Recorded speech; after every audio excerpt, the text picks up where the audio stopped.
Tapos pa siya rin hindi. Kaya mo kasi live. Kasi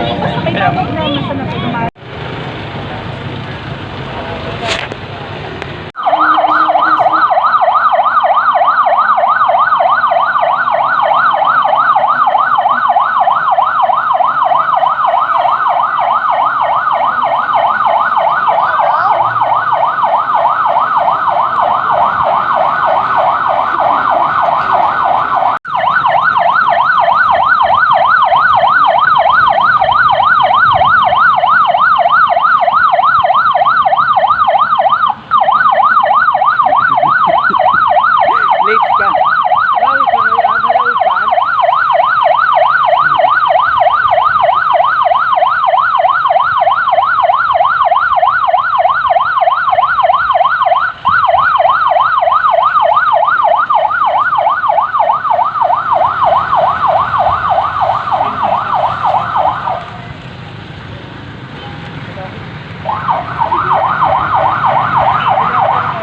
Barangay akong po niyan, napaka-macho lito. Sa kuya pong barkada, si Sir Navaris Hernandez Santos Jr. Okay. Ayaw na po siya sa nailing po nindo sa monitor. Sir, maray na aldaw tabi. Naugma po kami na kamo po sa muyang makapanayam sa programa. And makaputan lang po nindiit. Tabi, si Isay po, si Mr. Navaris Hernandez Jr. nga naglaog siya sa larangan ng politika tabi siya. Okay, thank you Master Poli. So, ako po si Navaris Santos Jr. as Matanglawing Bicol. So, nabitbidan ako sa Matanglawing Bicol. So, iyan lang po ang sa kuyang paglaog sa politikang ini. Tangani po na ma-implementar ta po kimaray ang mga pagpapalakaw kan sa tuyong banwaan dito sa banwaan ni Bakakay. So para sa kuya lang po ako po luminaog dyan. So dapat po na gibuon ta so pakarayon ta po so sala tanganing ang gabos magkamit ning tunay na biyaya sa mga kababayan nating mga Bakakayanos. So ini ang sa kuyang paglaog dito sa politika yung ani ang pag-apply tanganing magsilbi sa banwaan ng Bakakay. So yan po Master Poli ang sa kuyang mga diit na mga advokasya, siring man ang mga plataforma ng gobyerno, yun ang ani po yan matutupad lamang po yan sa pag-sisyon ang mga plataforma na yan dahil yan po ay biguro noon man.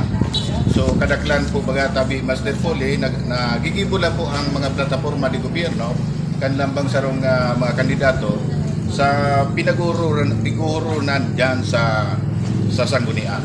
So yan po Master Poli ang sa kuyang mga diit na mga paliwanag. So, nga ta para sa mga taga-Bakakay, ano ang mga kwalifikasyon kang sarong John Navaris Jr. para siya ibuto kan mga taga-Bakakay na igwas o dai sa iba o igwas sa imo tabi, sir? Ano ang mga kwalifikasyon na kaipuan na ikatabang ng mga taga-Bakakay nun para maging municipal kagawad digdi sa banwa ni Bakakay? So, yun na nga ni po, Master Poli, ang sa kuyang qualification, yun na nga ni po ang pagmantiner kang face in order. Dati po akong barangay kagawad sa Samuyang Barangay. So, ang may kapot kang face in order. So, sa kuyang ipapadagos po yan, tanganing mamantiner tapo niya to Master Poli. Ang seguridad kan sa tuyong mga kababayan, lalong-lalo na po duman sa mga druga, na dapat na pong mabuhag iyan. Pakulang po digdi sa banwaan ng Bakakay. So bali, yan po ang sa muyang pinaglalaban. Tanganing masuportar na po ang mga pinapatupad na mga batas ni Pangulong Rodrigo Duterte. Siring man, yan man dyan ang pagsuporta kumani kay Senator Greg Zuniga. Kami po ay nagkasaro tanganing pagdarabag-dabangan po ining mga problema sa sakuyang nasyon. So yan ang sakuyang qualification tabi Master Poli. So yan nga ni po magpuong kang pandemic ay nakagibo na po kita kang pagtabang sa to'y mga kaimanwa. Yan po dyan, so pag dunartanin mga wheelchair, sharing man, so pag tautanin mga ayuda duman sa to'y mga kababayan din sa Panuaning Bakakay, tangani po na matabangan ta, lalong-lalo na po duman sa panahon kang pandemic, Master Poli. Okay, ultimo pong panawagan mo tabi, Sir John, sa mga kababayan mo digdi sa Banwaaning Bakakay na sa maabot na eleksyon tabi, sige po, guhit po para mga kudan sa satuyang mga butante digdi sa Bakakay. So yun po, mga kababayan, mga kaimanwa sa Bakakay Albay.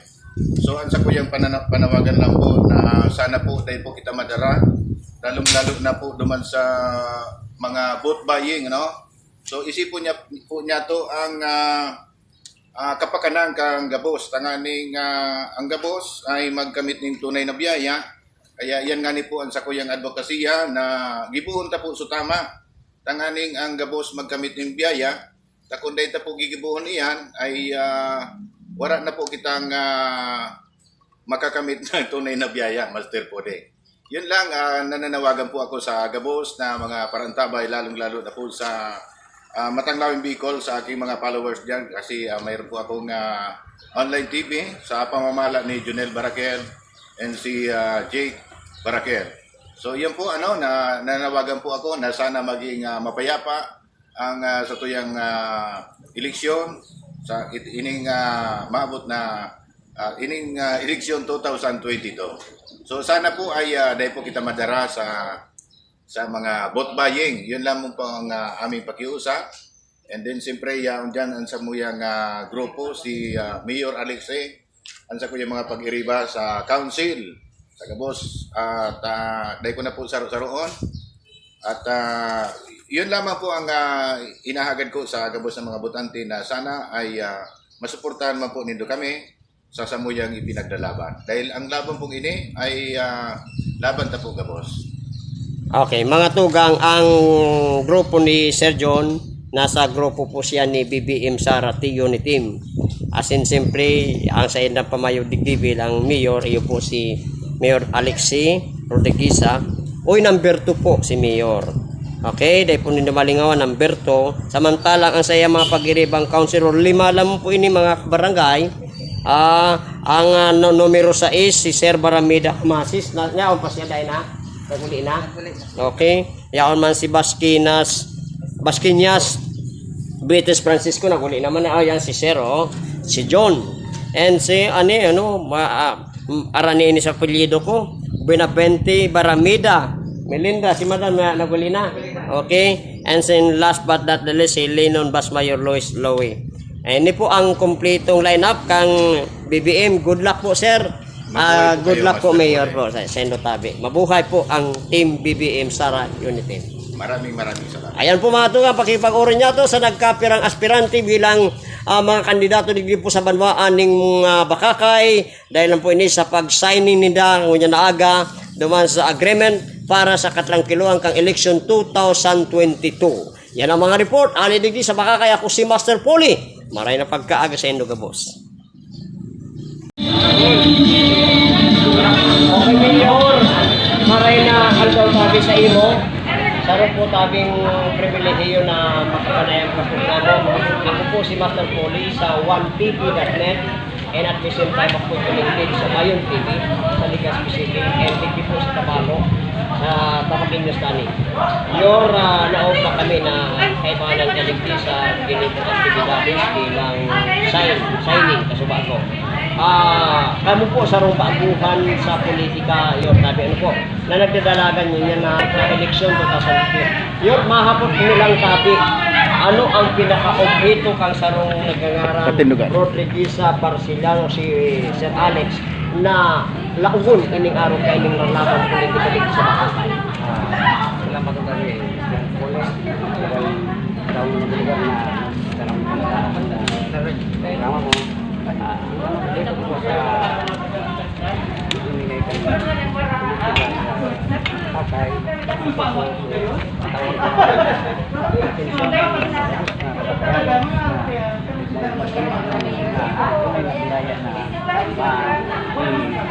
lagi sa Banuan ng Boracay susod kang karakayan para matawang ki unraan mga gabos ng Borakayanos kan Boracay. Opo. So, iyan ang sa imong mga plano. Yor, ini po bang pagdalagan mo ni Yor Tabi? Ini po ba ang primero mong pag-intro sa politika? O dati naman ka mo, naging, for example lang, naging barangay kagawad, o barangay captain, o municipal kagawad Tabi? Ano po, ako dati po nandiyan sa nato 2010 pa nagpunang municipal kagawad.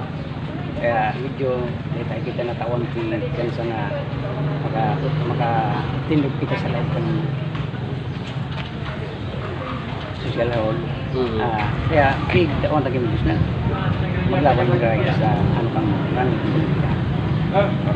So, ano po ang mga plano natin in kaso sorteon kita mayor sa sa mga pinagampang kan mga Bicolano, lalo na po sa Pakaka, ining sobrang pagtiod na ang pandemic. Kung in kaso sorteon na sa Romero Alex Tabi iwa magtukaw bilang mayor kang Pakakay, ano ang plano po ninyo para sa mga mga plano sa ano ng Boracay yung taon taki maray na importansya ang Borakayanos na so lalo na sa mga POs tawag mo kung maray na anak buhay sa mga maroon sa agrikultura para sira, para uma tawag taki na mga kapital na pwedeng magamit nila pag oras na sa inyong hinihong pagtrabaho na magkaigaw mga counterpart na anak buhay sila. Okay. Yor, bilang pang-ultimo ko pong kahaputan sa emo, siyempre, kahaputan ining kang mga taga-Pakakay siyempre, ano, pakaipungan si Rodrigueza Barciliano ang iboto bilang mayor niya na 2022? Bilang yan sa rong biglaw ito na matawang lugar na pinipilan bilang mayor ng Boracay na suportahan ko ang nahili ng mga pagtitios ng mga Kayanos na dapat magkaigwaman sila tagianan sa buhay na ang silang pagbuhay-buhay masuklian ki kaginawahan para makamit mga Okay. Salamat Tabi Mayor. Mabuhay po ka Mayor Tabi. Okay. Okay, yan po si Mayor Alex. Ang pinakaano sa mo Mayor Lex lang ate. Si Mayor Lex Barciliano po siya. Pero Rodriguez ang pinaka-family name niya.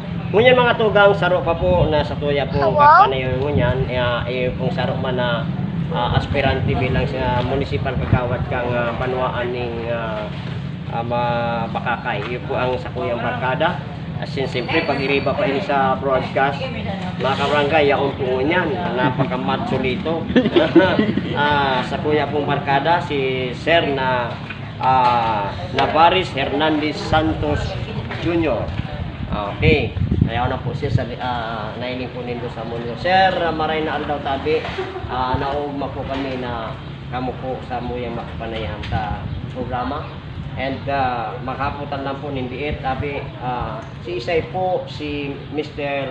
Navares Hernandez Jr. nga nagdaog siya sa larangan ng politika Tabi sir. Okay, thank you Master Poli. So ako po si Navares Santos Jr. sa Matanglawin Bicol. So namipilan ako sa Matanglawin Bicol. So iyan lang po ang sa kuyang paglaog sa politikang ini. Tanganin po na ma-implementar ta po kimaray ang mga pagpapalakaw kan sa tuyong Banuan sa Banuan ng Pakakay. So para sa kuya lang po ako po timinaw dyan. So dapat po na gipunta so pagkarayon ta po so sala tanganing ang gabos magkamit ning tunay na biyaya sa mga kababayan natin